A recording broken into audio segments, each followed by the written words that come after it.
Okay, good morning, everyone, and welcome to this month's Outdoor Florida webinar. A quick note, this session is being recorded and will post to our website next week. We are pleased to welcome Karlos Bernart, the founder of SingleTrack Samurai. Karlos is an adventurer who built his journey one bike ride at a time. What began as a dream of riding from Canada to Mexico led him to seek out challenging routes, push his limits, and ultimately discover a real talent for connecting the hidden passable paths throughout Florida. After Karlos's presentation, we will open the floor to a Q&A session. Feel free to drop your questions into the chat at any time, and we will address them at the end. Karlos, you may begin sharing your screen. Okay, hopefully everybody can see my screen. Can you see it over there? I can see it. Okay, yeah. Excellent. Thank you for your help. Good morning, everybody. Hello and good day, fellow adventurers. I'm very appreciative to have the opportunity to talk about something I am extremely passionate about, which is bike packing. And of course, the longest route, one of the longest routes in the USA in terms of single state routes, the Florida Divide. I like to say it's the Sunshine State's best secret. It's probably the best secret because I just do a terrible job at marketing. But anyways, that's another story. Let's go ahead and get started. First, a little bit about me. For the past 18 years, I've developed and stewarded over 3,000 miles of connected routes in the state of Florida that allow riders to traverse the length of our beautiful state. Staying off pavement as much as possible, really, that's the goal. We're all about taking the long way, the scenic route.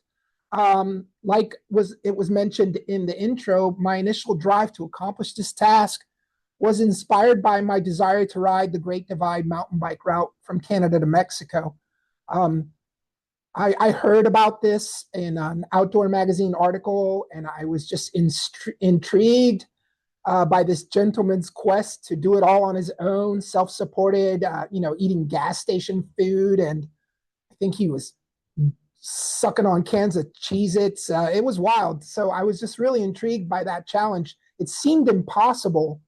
And I think the fact that it seemed impossible is what intrigued me. I felt challenged by the daunting task of covering 2,700 miles of terrain, rugged terrain, via a bicycle. So this dream to ride the Divide led me to develop a local route so I could train right out my front door. The goal was always that I could just go out my front door and prepare for this big challenge. And in order to prepare for this big challenge, I had to learn how to bike pack. I had no knowledge of bicycle touring, none of that. I mean, I was as green as you could be, as they say. And so I had to figure all that stuff out. And back when I started trying to figure this stuff out, the people who did bike packing were very secretive. It was extremely competitive. They weren't sharing their tips and tricks. It's not like it is now where there's a plethora of information and resources for you to access and videos. It's a big world, different world than it was 20 years ago when I started this journey. That being said, it's still a relatively new sport, even though it's been around for a couple of decades in terms of the focus that bikepacking has, meaning the focus of being off the roads. And you can tell by the bags on my bike. All the bags on my bike are still made in the USA. I mean, think about that. There's not that many activities and sports you can get into where most of your equipment is still made in the USA, but that's where we are still. The Florida Divide, though, wasn't my first route. It was probably my 6th or 7th route. It was mapped in 2011 and launched in 2012. My inspiration and what drove me to think that this was possible was viewing the Florida Wildlife Corridor map. If you've ever seen that map, it shows you all the connected green spaces throughout the state. And I figured that if those green spaces existed, that there had to be service roads to service those green spaces. And eventually I came up with a method to mapping And of course, there was like a priority scale. I always started with SingleTrack first. And then I would, if I couldn't use SingleTrack, which is, thinner trails to make my connections, I would default to forest roads or double track. And then if those weren't available, then I would look at dirt roads or public dirt roads. And then if those weren't available, then I would look at bike paths to make my connections. And finally, the very last item on the list was, of course, using pavement. And it came together relatively quickly, thanks in part to the existence of the Florida National Scenic Trail. When I first started mapping, I kind of just went parallel to their route and found service roads and legal paths to make those connections. And once it was laid out, I had to go ride it. I remember those first scouting trips felt so wild. I felt so lost in Florida's wilderness. I saw so many things and just experienced so much of Florida that I didn't even know existed at the time. I had to do my scouting trips in the summer, which when people ask me about bike packing in Florida, I don't encourage them to go in the summer because the summers are hot. They're buggy. It can be treacherous, especially if you're not a native and you're not used to the heat. So these days when people ask me when's the best time to bike pack in Florida, I talk about, fall, spring, and winter and kind of leave out summer, at least for sleeping outside. You can still tour in the summer, but it's best to sleep inside. But the goal of the Florida Divide was to establish a route that would take riders from Alabama or Georgia to Flamingo or Key West, utilizing as many off-road corridors as possible. The initial project was completely self-funded. All the time and effort I put into all these routes was just, on my own dime. And the continued guide and route development and stewarding of the routes have been funded by donations and the participation of riders who purchase my routes, attend my grand departs, and participate in group tours. I went from, wanting to ride the Great Divide mountain bike route to creating routes that people wanted to experience. And eventually this became my only job. So it's quite the progression. Without exaggeration, bike packing and the goal to ride the Divide totally changed my life. But what is the Florida Divide? It is a 1,400 or 900 mile long distance, mostly off-road bicycle route spanning the entire state of Florida. Like I mentioned previously, it is perhaps the longest single state bike packing route in the USA. It starts, if you decided to do the long version, the 1,400 mile version, you'd start in a place called Open Pond in Conecuh Forest. And from there, you would drop down through Blackwater into Eglin Air Force Base, management area, across various dirt corridors in between there and Bluntstown, cutting over, eventually merging into Apalachicola National Forest. The route takes a long way through Tallahassee. I mean, you don't miss an inch. If you've never been to Tallahassee, one of the special things about Tallahassee is it has a bunch of single track trails in town that, unless you're a local or extremely knowledgeable, you don't even know they're there. So we had to include as much of that as possible. St. Mark's, Osceola, it goes along the Swanee River for a long stretch into White Springs, which is one of the most beautiful trail towns that Florida has. Not the most beautiful, but up there. And from there, eventually it cuts over to Osceola, eventually into Ocala National Forest. It takes bicycle path across to Little Econ and Charles Bronson, Tassahatchee, eventually cutting over towards the east into Three Lakes, River Ranch, Kiko, Kissimmee Prairie, Lake Okeechobee, through the Devil's Garden, into Big Cypress, and then the Everglades. And then, riders can choose to go to Flamingo, which initially the first inception of the route went to Flamingo because it was the southernmost Florida town, still attached to the state. It wasn't until later when a contributor suggested going to Key West that we added Key West. And then our route through Key West is pretty unique as we still try to keep that as much off the road as possible ethos intact. So we do still ride some dirt in Key West, and we take a couple of back roads known by locals, and then as much of the bike path that exists as possible. Again, just to recap, we use existing trails, greenways, and rural corridors. The intention of the route is to promote adventure, and in a weird way, it also helps promote conservation because awareness leads to people caring about these lands and protecting them. And it showcases wild Florida through ecotourism and provides a much safer way to bicycle tour the state by avoiding sharing paved roadways whenever possible. So there's that list again of the hierarchy of development of the route: single track, double track, forest roads, dirt or gravel roads, levees, and bike paths, with pavement or paved roads being the last option of the route development. Who rides this route? Well, in 2025 and 2026, you see riders coming from all over the world to come ride this route. The Southeast, the USA. There's folks who just ride sections.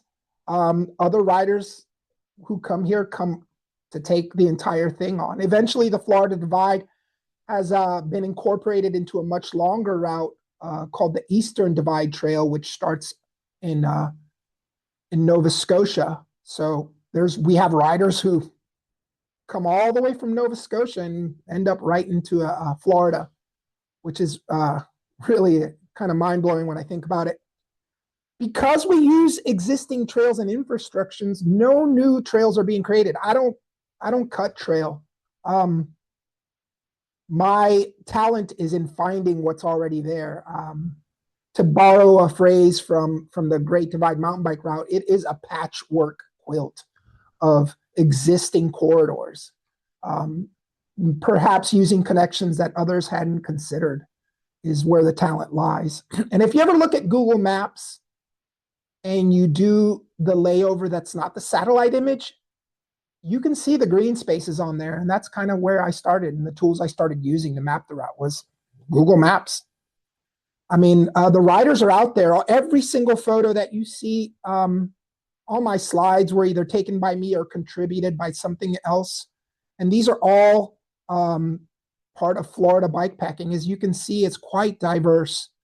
So much to see in Florida. Truly a special way to experience the state. What's next for the route? Well, we currently have alternate routes in development for several corridors. We're looking at perhaps giving riders the option of going on the western side of the state. We're also trying to bring back some of the single track corridors that were removed while we confirmed that they were clear for public use. And ultimately, what I want is more recognition of the route, increase awareness with hopes of maybe in the future having collaborative signage and perhaps maybe some promotion through state channels.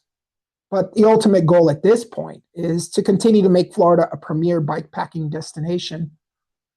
When it comes right down to it, it's a full-time job keeping up with this route network, stewarding the routes, keeping up with changes, confirming that the trails are still passable. It requires an annual commitment on my part, but I absolutely love it and I'm there for it. How can you get the information? Well, thank you for asking. Currently, I ask for an $80 donation to get all the route information, and that does include a guide and the alternates when applicable. And you can begin that process by just emailing me at carlos@singletracksamurai.com. Now that we've kind of given you a synopsis of the route, let's talk about bikepacking, the how. How do you bikepack? Well, what is bikepacking? Lots of people like to call all bicycle touring bikepacking, and I guess you could call it that, but When I think of bike packing, I think of ultralight off-road touring. It is the backpacking equivalent of bicycle touring. I like to tell folks, if you can't lift your bike, you're not doing it right. You have to go into it with a minimalist mentality. Um, think about it. You're in the remote mountains riding a narrow path. The last thing you want is a big, heavy bike with lots of stuff on it to push up the mountain. So I always tell folks the first lesson in bike packing is minimalism, packing just what you need. Um, in order to kind of focus this talk, though, I broke it down into physiological needs, safety needs, community and connection, esteem, and self-actualization, kind of borrowing from Maslow's needs of hierarchy of needs. So getting what you need while living off your bike.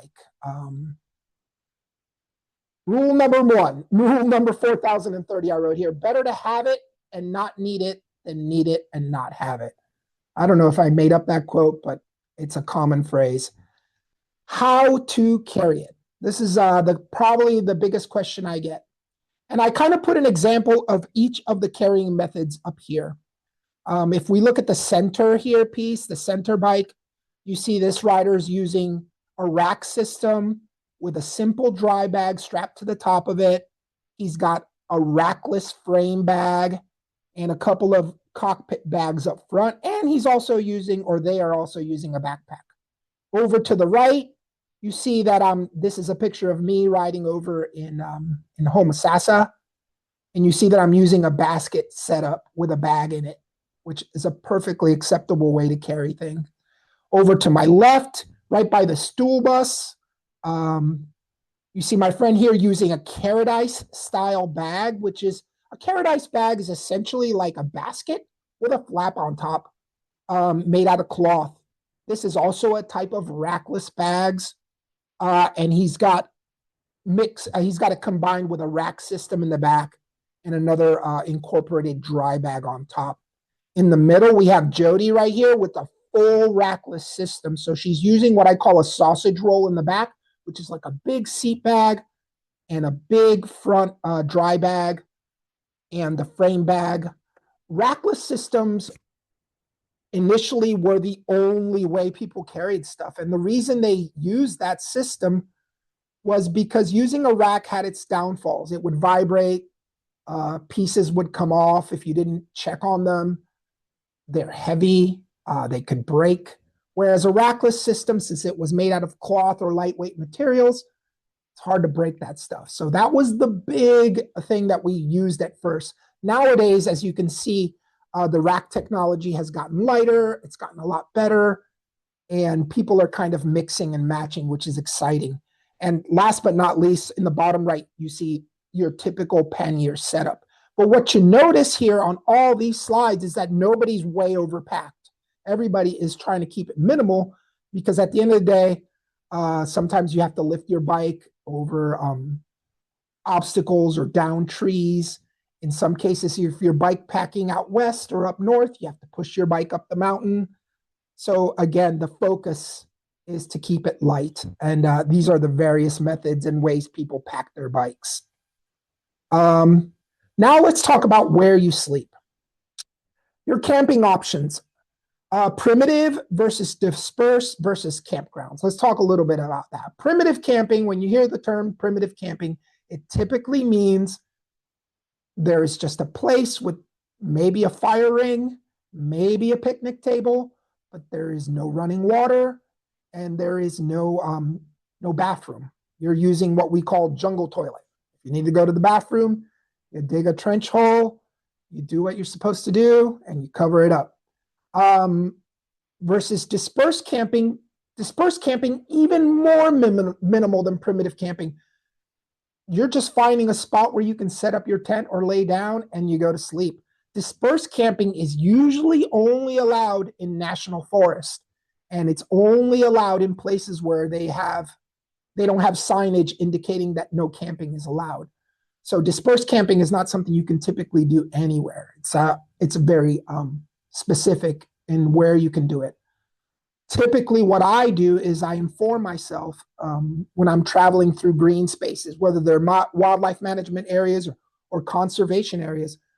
It's pretty easy enough to find the rules, and I inform myself of what their camping rules are. Most of those areas, like state forest or wildlife management areas and conservation areas, if they don't have free camping or specific campsites, some of them do ask you to make reservations. Sometimes it costs money and sometimes it doesn't. It's just a matter of signing up for it. So easy enough to find that out by just doing a simple Google search of the green space that you want to check out. Resources for finding camps in Florida. Reserve America is a big one that I like to use.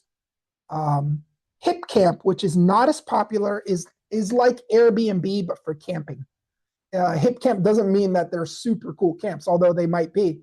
It just means there are folks who own private land who are providing opportunity for folks to use camping on their properties. It's actually a pretty great resource, and I've used it many times all over. I mean, all over. Now, that being said, since we're talking about camping and we're talking about packing and we're talking about the types of bags, really, before you jump into all of that, you should find out if you like traveling by bike. And my first piece of advice to someone who is new is grab a backpack, something you probably already have in your house. Put a couple of clothing in it, maybe something to sleep in, maybe something to change into once you get to your destination. Pick a spot on the map, 20 or 30 miles away, maybe a little more, maybe a little less. Grab your credit card and reserve a hotel room or rent an Airbnb. Put your destination in the Google Maps and ask for some bicycling directions, and just ride to this place and spend the night and then ride back. If you find out that riding somewhere, sleeping, and riding again is not enjoyable, then you can probably save yourself a lot of time and money. Don't invest in the equipment. Don't bother planning a camping trip, because at the end of the day, you have to kind of like riding your bike and then sleeping and then riding again.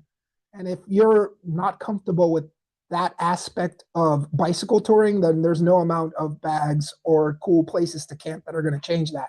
You kind of have to love the process of eating, sleeping, and riding, if you get what I'm saying. 2 is 1 and 1 is none is a rule that we incorporate in bikepacking, and the intention of that rule is to encourage you to pack light. So typically when I'm bikepacking, for example, I'll take what looks like a regular t-shirt, and this t-shirt is also made out of merino wool. So not only does it look like a regular t-shirt that I could wear out on the town while I'm hanging out in this new fantastic place that I'm spending the night at, but I could also use it as a warmer base layer or a sleep shirt. Or I could also use it as a ride shirt. So it's serving 3 purposes instead of just 1. So a way to reduce the weight of your equipment is to make sure everything has a dual purpose that you're carrying. So my camp shorts are also my swim shorts. And they're also my sleeping shorts. My warmer layer for sleeping is also a warmer layer I can use if it's cold out and I need to ride in the early mornings and it's cold. So hopefully you can kind of get where I'm going with this. It's like, make sure whatever you're bringing does more than one thing. Like my rain jacket not only keeps me dry, but it's also my windbreaker. And it's also a light layer just in case I need something when I go into when I stop somewhere to eat and it's maybe the restaurant is cold and I just need a little something to keep me warm, I'll pull out my rain jacket. Just as an example of the items you bring with you serving more than one purpose. Safety third, that's a joke. But anyway, navigation, maps, GPS, and route planning. I look at a lot of maps from the wildlife management areas. Again, I'll refer to Google Maps. If you look at Google Maps, and you see a green space and you see a title on it, you can right click that title and then click search Google Maps, and it will eventually pull up the official site, and you can see their local maps and you can look at their rules. I also like to use various topo maps to cross-reference And last but not least, I will look at the atlas just to make sure that where I'm going exists and it's real and it's not just some old line on a map. Um, those are the kind of tools I use when I'm mapping my own personal routes. Of course, you have me as a resource to get routes that are already developed and exist, but I also, because of how my journey to get where I am today, I also have total respect for folks who just want to do it on their own, who just want to make their own route. I get that. And that's the way you can do it. Digital tools, Google Earth, great resource. Not the same as Google Maps, although they have similar information. Google Earth images will sometimes be more accurate and more detailed. So I use both. There's a program that you can get for free from Garmin called Basecamp, which is a great tool.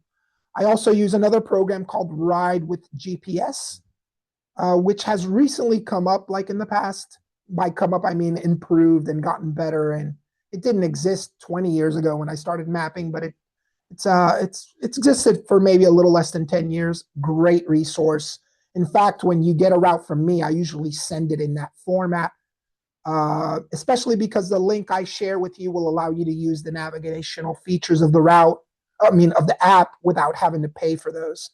And then there's another old school program, which is not old school. It's still used widely, called Topo Fusion. All of these programs that I'm listing under digital tools can be accessed for free, and they also have paid versions.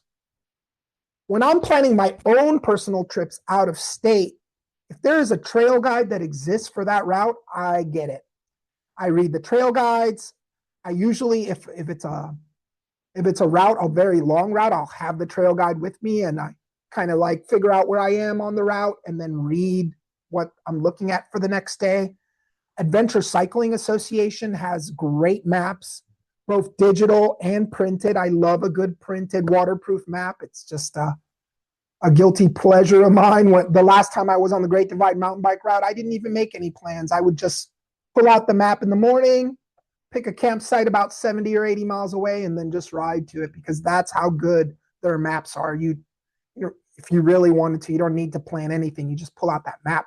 And of course, you have me, SingleTrack Samurai, as your local Florida resource for mapping. Types of stuff that I carry.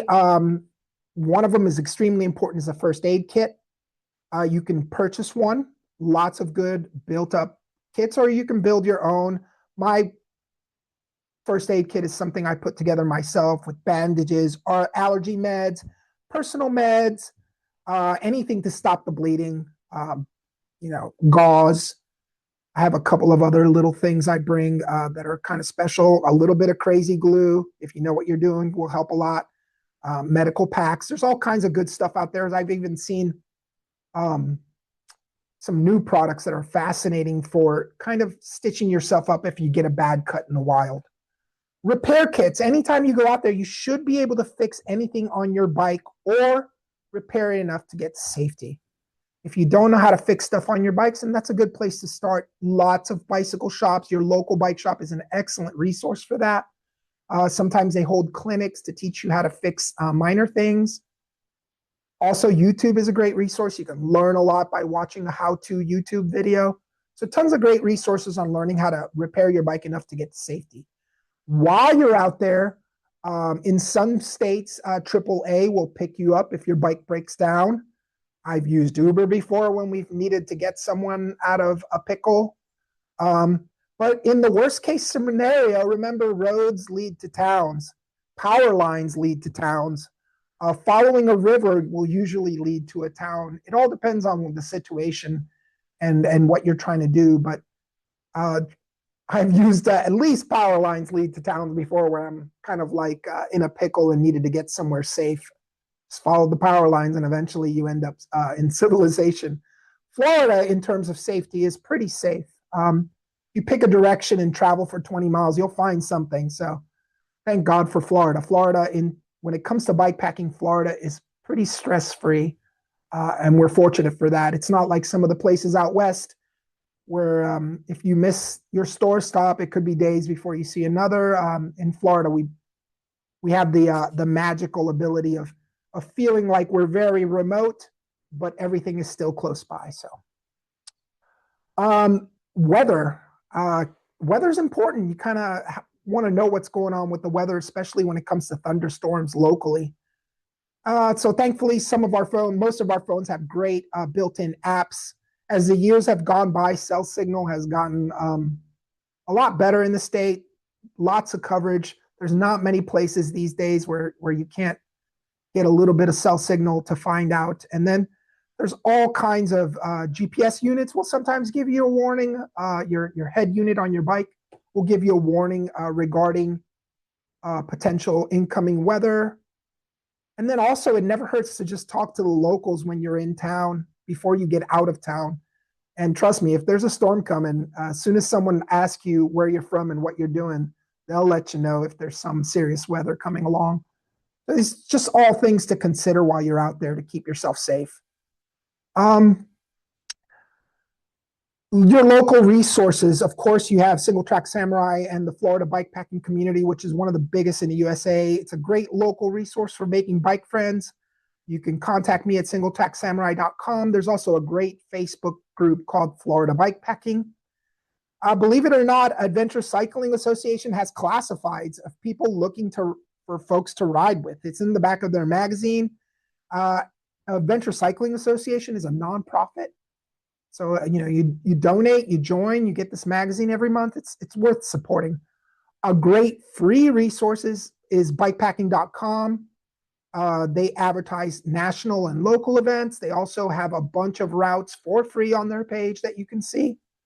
What about going solo? Sometimes the hard part is finding a friend to go bikepacking with. Although in an ideal scenario, you would have a buddy, it is possible to go solo. You just have to be extra cautious, inform your friends and family of your route plan, your trip plan, and of course, check in on a regular basis to avoid any kind of issues. Like I mentioned before, bikepacking for me has been life-changing.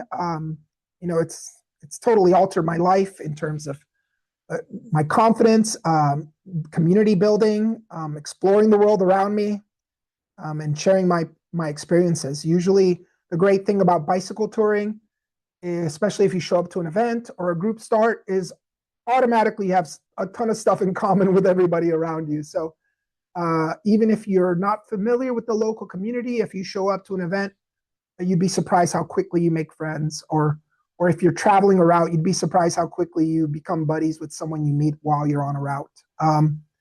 Personally, traveling by bike has changed my way of not only seeing the world, but the way I experience it. Physically, I learned that really you can do way more than you think you can. A lot of the limits, I know you hear this all the time in TED Talks and inspirational speeches, but it's true. A lot of the limits that exist are in your head. You would be so surprised by how far you can go and what you can do when you really just go out there and test your limits. I've learned the facets I learned from bikepacking regarding minimalism is something I carried into my life. I lead a very minimalist lifestyle. I live in a very small house. I just discovered the joys of having very little. So, and it was just an interesting side effect, all from wanting to become a bikepacker and travel on the Great Divide. My life now is about enjoying every moment I can. My biggest concern is what I'm doing later today, and it's really changed my focus from constantly worrying about the past or worrying about the future to more about the now. And I know that's it sounds all strange, but it's very true. Finally, and not least, last but not least, leave no trace principles. These are rules to live by. Obviously, respect wildlife, respect the nature, respect the lands you're traveling through. Do not litter. A lot of people are good about not littering, especially some of the folks I travel with, but they forget the one thing: leave it better than you found it. If you see litter, pick it up, get it out. It's not supposed to be there. If you can carry it out, help. Leave it better than you found it. Once you're done with a campsite, leave a little extra wood for the next person. Think about the future traveler that's coming through. These leave no trace principles are pretty important. I know that this is just a talk and a video and it's recorded, and I appreciate that. But if you want to know more, advice is always free. You can email me, Karlos at SingleTrackSamurai.com, to keep up with all my activities. You can follow me on Instagram. That's really where a lot of the live stuff happens. And of course, I have a website, SingleTrackSamurai.com. And that's it for now. Okay, thank you so much, Karlos, for that informative presentation. It's time to open the floor to questions, and you're free to either unmute yourselves or type your questions into the chat. I had one question messaged to me about the secret tips and tricks you mentioned at the beginning. Are there any favorites that you have that you want to share? Yes, you would be surprised how many things you can do with a $5 convenience store poncho. You can take that poncho, lay it on the ground, and have a picnic. You could take that poncho, if you don't feel like riding in the rain, throw it over some branches and sit under it and make coffee while you wait out the storm. You could use it to cover your bike while you're sleeping at night. Of course, you could wear it to keep rain off of you, but you'd be surprised how much you can do with a $5 poncho. Also, bandana. Man, I never leave home without a bandana, even if it's just to go pick up my kid from school. With a bandana, you can wear it under your helmet to keep the sun off your neck. You can put it over your bottle that you're pouring water into to filter, to take out all the sediment before you clean it. Oh my God, a bandana. You can wear it over your face when the roads are dusty. Oh man, bandana. The bandana and a $5 poncho, you never leave home without those. Okay, good tips. Also, someone asked about water management, if there's any tips that you have about water management. Indeed. When it comes to Florida, thankfully, potable water is pretty easy to access. But there are some times where filtering is required. My favorite type of water filter is a squeeze filter by Sawyer. The reason I like that filter is it's easy to use. It's small and compact. You can get them at Walmart. So if yours breaks on the trail, almost every town has a Walmart. Or you could order it on Amazon and have it delivered to a local post office if you're on the road. But I also, because 2 is 1 and 1 is none, I also carry MSR Aqua tabs, and they will take any dirty water and make it clean in 30 minutes. I carry a bunch of those in my first aid kit. For example, my last trip out in Arkansas just a couple of weeks ago, my filter was not working because 2 is 1 and 1 is none. You want redundancies. I had my Aqua tabs, and I was able to use my bandana to take the sediment out of the water and then use the pills to clean the water. So recap, Florida, extremely easy on water. Only rarely do you get in a pickle, but if I am going into the backcountry and I don't know the areas well or where to get water, I will carry a filter to clean water. A pitcher pump.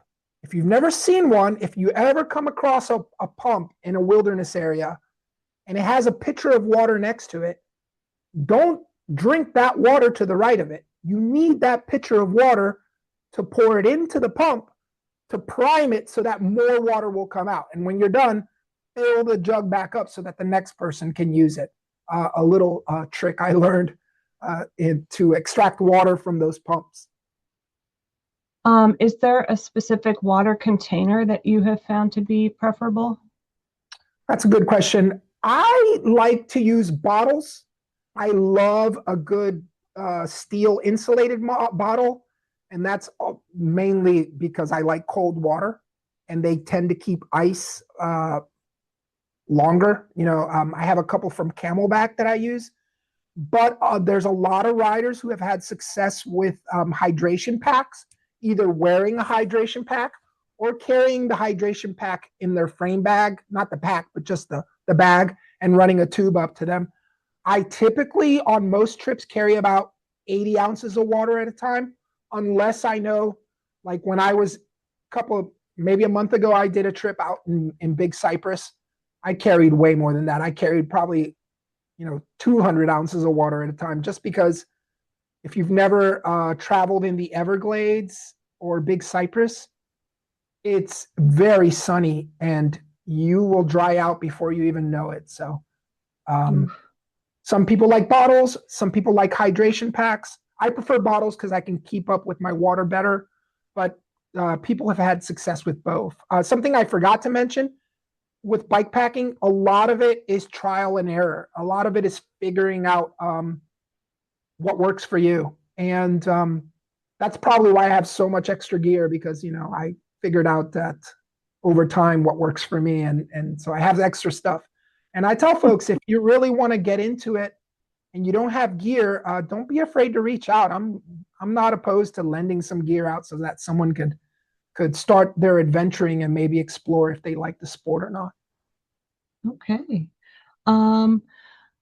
What is the most interesting thing you've come across out in the wild on a route? And well, specifically in Florida, um, it's there's a lot of natural wonders that you see in Florida while you're bikepacking, from remote springs to caves and cliffs. I know you think of Florida, you don't think of cliffs, but and those are all beautiful. But a lot of what sticks in my mind is the people I've met. Um, Specifically, like when I first scouted the southern portion of the Florida Divide, I was traveling through Big Cypress and I decided to stay at the Sasquatch Research Center because they had a campground.